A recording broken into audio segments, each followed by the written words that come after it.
get into the smell and take it in. It's a beautiful day in the neighborhood. It's a beautiful day in the neighborhood. So today I got my homeboy Omari with me on another episode of Kenadi Talks. And today we're going to be talking about relationship and lies. Right now, me and Omari are reading a book called All About Love by Bell Hooks. I'm going to put the link to the book on Amazon in the comment box below. You guys should definitely check it out. It's definitely a great read. It gives you a whole different perspective about love and what it means as an entirety. Chapter 3, which is titled Honesty, Be True to Love. What was your overall thoughts or views after reading chapter 3? What did you most importantly take from it? Although trust is very important in relationships, it's also important that you have to build trust as a friendship first. Like, see what a person's like really truly understand them. And once you understand them, you learn to trust them.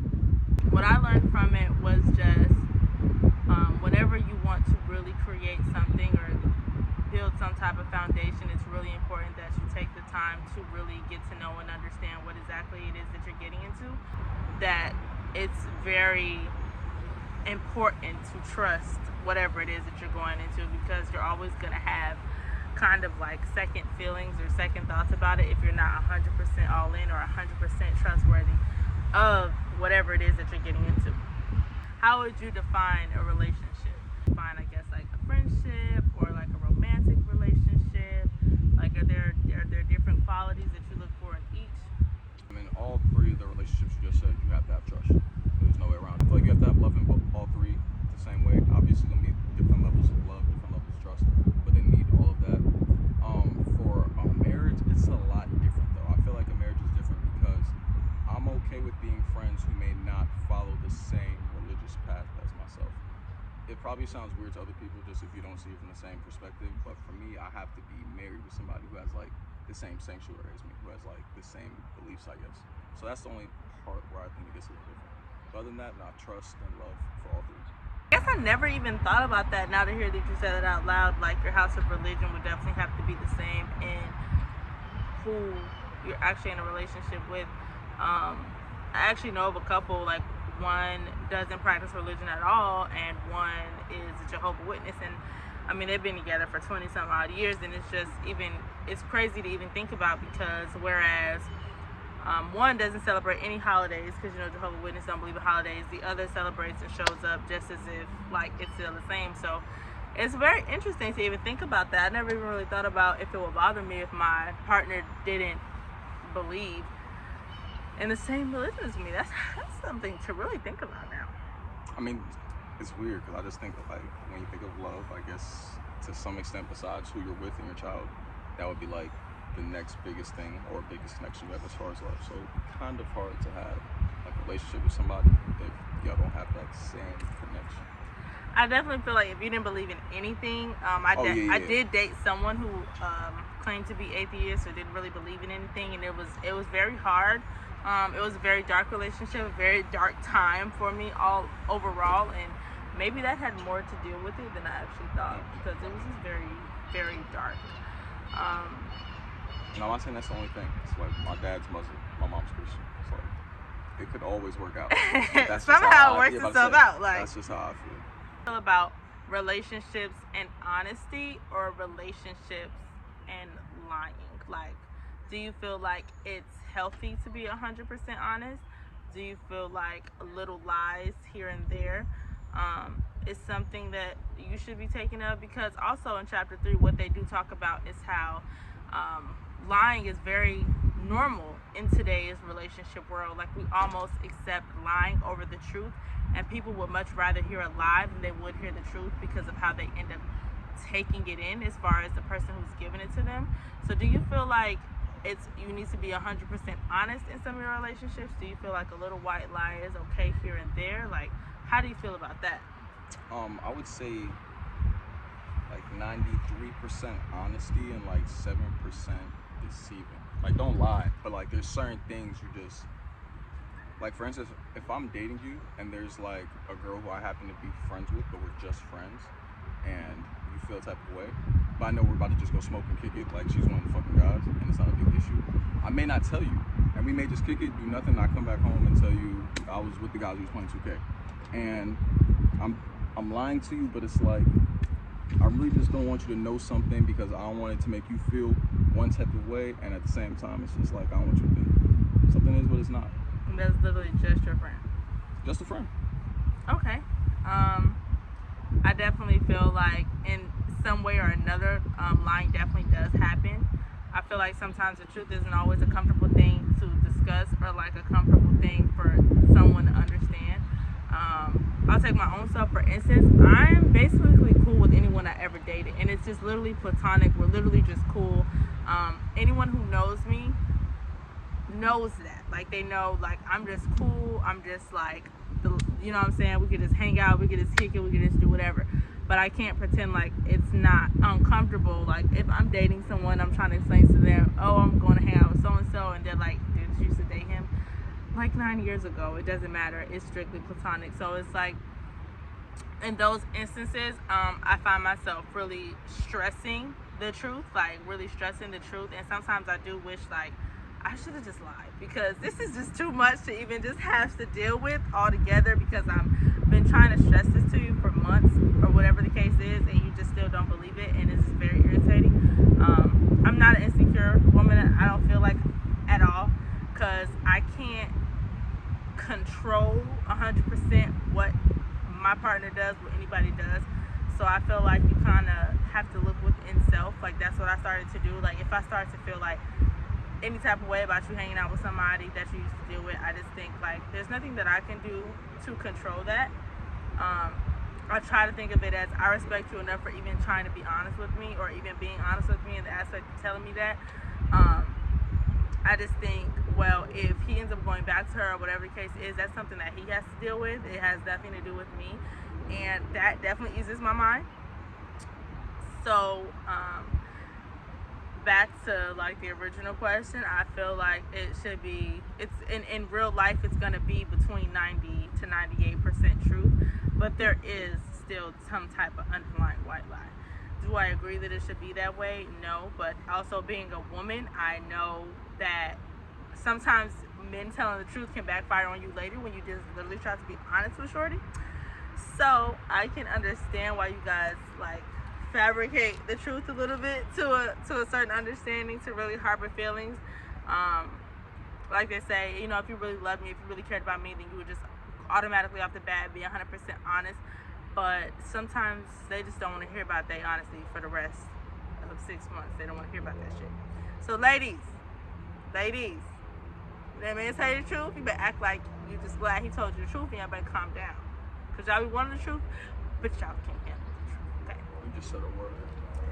Want the truth, but y'all can't handle that mother truth, okay? I do feel like that we have made lying a more normal thing in society as a whole, not even just when it comes to relationships. Like, let's say for instance, somebody texts you in the morning, you know, routine, good morning, how are you doing? Off the bat, you're gonna say, I'm good, like, how are you? Like, not even thinking about that you just told a lie. Like, you're not even thinking like, I'm really having a shitty day, but I just don't feel like talking about it. It's almost like we're on autopilot when it comes to our feelings. Like, we always just feel like we're supposed to say that we're good. We're supposed to say everything's okay. We're supposed to just have shit just all together. And a lot of the time, that's not life. Like, some days I wake up and it's a shitty fucking day and I just don't feel like talking about it. So even I might respond, I'm good. Little do whoever I'm texting know, like, you don't even want to know what's really going on in my life this morning. So I'm just gonna pretend like everything's just all good, to not transfer that energy. Like, that's really what my lies be for. Appreciate that. If I say I'm good, like, I want to be in more control of my day, in more control of my emotions, in more control of my feelings. I don't want to let that moment of whatever I'm feeling really become the highlight of my day. Sometimes I do that, and I find that I'm drained for the next 3 days, and letting that one little moment, what could have been that one little moment that I looked over, like, take over the rest of the day. I like that. Yeah. Sipping on gin and juice. That's really what that is? Yes. Oh. Sipping on gin and juice.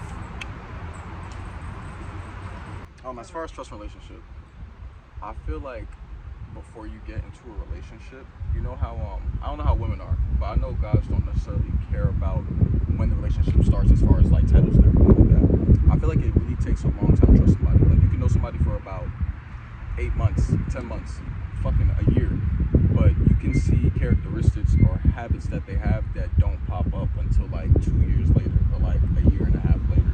So when building trust, I think people should also be mindful to ask, like, yo, what are your bad habits? What do you really like? Like, what's your past like? It's not only about trusting somebody, but it's also about getting to know somebody. Like, people pass that whole part, just be like, yo, I trust this person, I like this person, let's rock out. Wow. But it's like, yo, get to know somebody, and it's like, all right, then think, is this somebody you even want to get to know to trust? Like, just out here trusting people that you have no idea about their past, like all types of demons and shit.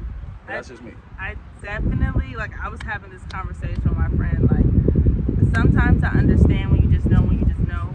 Personally, I don't know until I really get to know you. Like, I think people want to skip over that. Like, they want to skip over the get to know. They just feel like, oh, I like you right now in this moment. I want to be with you forever. It's all butterflies and roses and just all this good shit.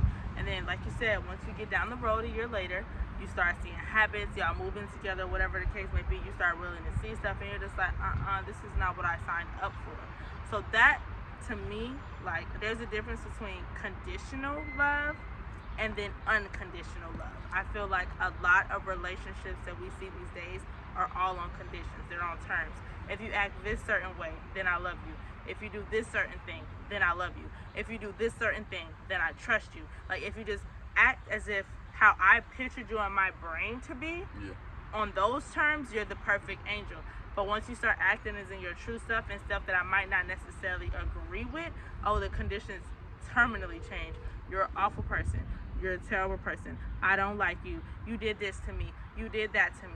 When in all reality, you did it to yourself when you boxed this person in your terms and conditions, and when they started to step out of what you feel like they should act like or what your terms and conditions are, what they need to do, then it's just no longer that. And I also feel like that's another reason why it's very important to understand whoever it is you're dealing with, because sometimes people aren't always going to do things that you feel like sometimes we feel like we know everything, and that whatever you think, that person should just automatically be that. And as soon as they're not that, then they don't meet your terms and conditions, that shit is a done deal. Like, and that will just save a lot of time when people just take their time and get to know people rather than just what do they call it? It's an L word, lumerance. What they call the first initial feeling of like the butterflies. That's the scientific term for it. I like that. I like that. That's a scientific term for it, and that feeling lasts for 2 to 3 years, and then that's when the nitty gritty starts to stick in, and people start to really figure out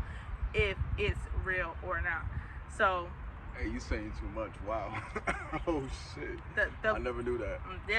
I think it's like an L word. I think I'm saying it right. I don't know. I'm gonna Google it. But it's that feeling of like euphoria, the feeling of butterflies, that initial cupcake stage that you go through. And once that shit is burned out, which is usually 2 or 3 years later, that's when it all falls down. Damn, at that point you should only talk to people. You should talk to people for like a minimum of 2 years if that's the case. That's crazy. So I personally feel like social media makes people feel like they need to rush into things more than. I feel like social media just plays a huge part in just new life. Like, it just plays a huge role. Like, if you don't post it, it's not happening. If he don't want to post you on his Instagram, he don't love you. If this and that, like, I'm not like a posted type of relationship girl. Like, I don't really. I mean, it's nice, I'm not gonna pretend like it's not. But in my history is I've just never really did the whole thing. I definitely admire my friend. She posts the hell out of her fiance, and I really love it. I'm just curious, bro. Yeah, like it's especially because like it's such a thing now. Like, it's such like, I don't want to post her. I don't want to post this. I don't want nobody to know that we're talking. Like, so it's a nice gesture when it's done, but I'm not like pressing for it. Like, I'm not gonna say, hey, why am I not on your Instagram? Are you understanding? when it's not? Yeah. Okay. I feel like I'm very understanding if you communicate. I want to understand. I want to know why. I'm not going to say you're wrong. We can agree to disagree. It could be any of that above. But I'm a communicative type of person. I want to talk about it. I'm really asking to understand. I'm not asking to undermine you or asking to change your decision or even to make you feel bad for why it is that you do or think the way that you do. I'm asking to literally understand, and then that'll just let me know, like, well, I mean, he told me, is this something I want to deal with, or is it something that I don't want to deal with? And that's the great part about life. You always have a choice. Oh my God. It's so simple. Like, I could choose to sit here and talk to you, or I could choose to get the hell on. Like, oh my God, it's just that easy. It's great. All these choices in this world. I choose to be happy. I'm not going to choose to dwell on no stupid shit. We're moving right along. Like, yo, another point, yo. Find happiness in yourself before you try to find happiness with somebody else. Yeah. You can only give how you feel. You can only give what you got. So if all you got is this unhappiness, unwanting, just feeling about yourself, you're going to give that on to anyone else that you try to deal with. You cannot spread the love and light if the love and light is not already in here. It's impossible. You're going to be very bitter, very just like negative, very just, you're going to just feel so drained because you just don't have it already in you. So it's going to be hard for you to give that onto someone. So let's definitely agree there. It's your partner's job to add to your happiness. It's not your partner's job to create it. Yeah. Another word. You tipsy yet? Yes. And I'm hot in this damn sun. I'm probably sweating. You probably see the sweat on my glaring But it probably looks like a glow. So it all works out. Sipping on gin and juice. Baby.